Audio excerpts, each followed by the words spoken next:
더불어민주당 대변인 김지호입니다. 김건희 3억 7천만 원짜리 권력 거래, 이것이 현대판 매감 매직이 아니면 무엇입니까? 특별검사가 확인한 김건희 씨의 3억 7천만 원대 금품 수수 의혹은 더 이상 도덕성 논란의 영역이 아닙니다. 국가 권력의 핵심 중의 핵심에서 국가 권한과 영향력이 돈과 기금속으로 맞바뀌었을 가능성이 제기된 이 사건은 민주공화국의 근간을 정면으로 흔드는 중대 범죄 의혹입니다. 특검이 이 사건을 현대판 매감 매직이라고 규정한 이유는 명백합니다. 공식 직함이 없었지만 대통령의 배우자라는 지위는 그 자체로 막강한 정치적 영향력이었고, 그 영향력이 수억 원대 금품으로 거래됐다면 이는 조선시대 벼슬을 돈으로 사고 팔던 매감 매직과 본질적으로 다르지 않습니다. 더 심각한 문제는 이 모든 과정에서 국정은 사유화되고 공적 권한은 은밀한 통로로 거래되며 국민은 철저히 배제됐다는 점입니다. 권력의 문은 돈 있는 자에게만 열리고 국가는 공식 직함이 없는 손에 의해 움직였을지 모릅니다. 이것이 사실이라면 이는 개인의 이탈이 아니라 정권 차원의 국정농단입니다. 또 하나 결코 간과할 수 없는 책임은 검찰에 있습니다. 이 중대한 의혹은 그동안 검찰이 황제 수사, 봐주기 수사, 반복된 무혐의 처분 속에서 사실상 방치돼 왔습니다. 금품 수수 정황 앞에서도 강제 수사는 없었고 소환은 지연됐으며 진실을 향한 질문 대신 침묵과 면죄부가 이어졌습니다. 권력 앞에서 멈춰선 검찰은 스스로 법치의 마지막 보루임을 포기했습니다. 국민의힘의 책임 또한 결코 가볍지 않습니다. 국민의힘은 의혹이 제기될 때마다 방패막이를 자처하며 특검을 반대했고 수사를 정치 공세로 몰아가며 진실규명을 조직적으로 가로막아 왔습니다. 권력 주변의 비리를 외면하고 감싸는 정당은 더 이상 공당일 수 없으며 이는 사실상 공범에 가까운 정치적 책임입니다. 국민의힘이 그렇게까지 반대하던 특별검사가 아니었다면 이 사건은 끝내 수면 위로 드러나지 못했을 가능성이 큽니다.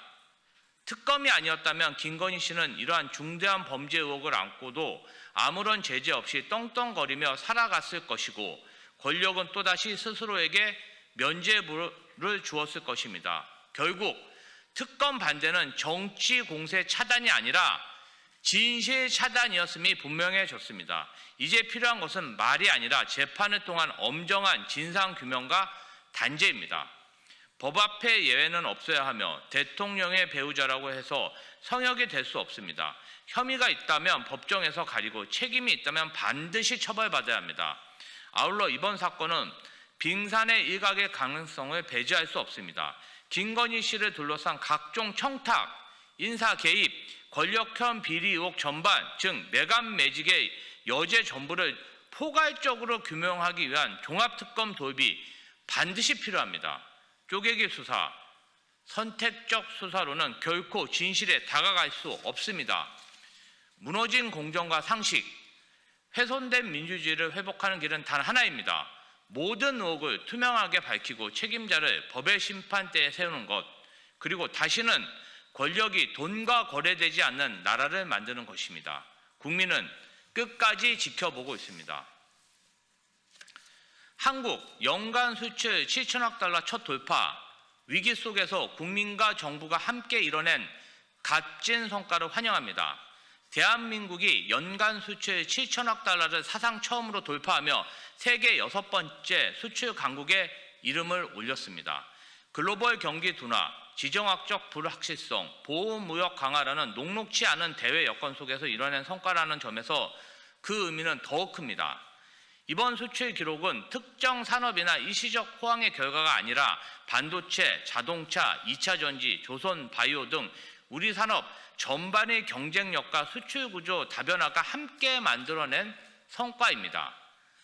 무엇보다 현장에서 땀 흘린 기업인과 노동자, 중소기업과 수출 현장 모든 국민의 노력이 있었기에 가능했습니다. 특히 12.3 내란 사태로 국가 시스템 전반이 큰 혼란을 겪고 정치 경제적 불확실성이 극대화된 상황에서도 대한민국 경제가 다시 일어설 수 있었던 것은 국민의 저력과 회복 의지 덕분입니다. 위기 앞에 멈추지 않고 오히려 더 치열하게 버텨낸 국민 모두에게 공이 돌아가야 합니다. 이재명 정부의 역할 또한 분명합니다. 조기 대선이라는 특수한 정치 일정 속에서 인수위원회조차 없이 출범한 정부였지만 국정 공백을 최소화하며 경제 안정과 통상 외교에 즉각 대응했습니다. 특히 미국의 관세 압박과 글로벌 통상 환경 변화 속에서도 국익을 최우선에 둔 실용적 협조로 불확실성을 관리해 나간 점은 이번 수출 성과의 중요한 배경입니다. 이재명 정부는 이념이 아닌 실용, 구호가 아닌 성과로 경제를 이끌고 있습니다. 민생 안정과 산업 경쟁력 회복, 수출 활력 제고를 국정의 최우선 과제로 삼고 현장 중심의 정책과 과감한 결단으로 위기를 기회로 전환해 나가고 있습니다. 물론 여기서 멈출 수 없습니다. 수출 성과가 일부 대기업에 국한되지 않고 중소 중견 기업과 지역 경제 일자리로 이어질 수 있도록 하는 것이 정부와 여당의 책무입니다. 민주당은 앞으로도 수출 성과가 국민의 삶의 질 향상으로 연결되도록 책임 있는 역할을 다하겠습니다. 연간 수출 7천억 달러 돌파는 끝이 아니라 새로운 출발선입니다. 위기를 극복해온 대한민국의 저력, 그리고 국민과 정부가 함께 만든 이 성과를 바탕으로 더 강한 경제, 더 공정한 성장을 향해 나아가겠습니다. 더불어민주당 대변인 김지호였습니다.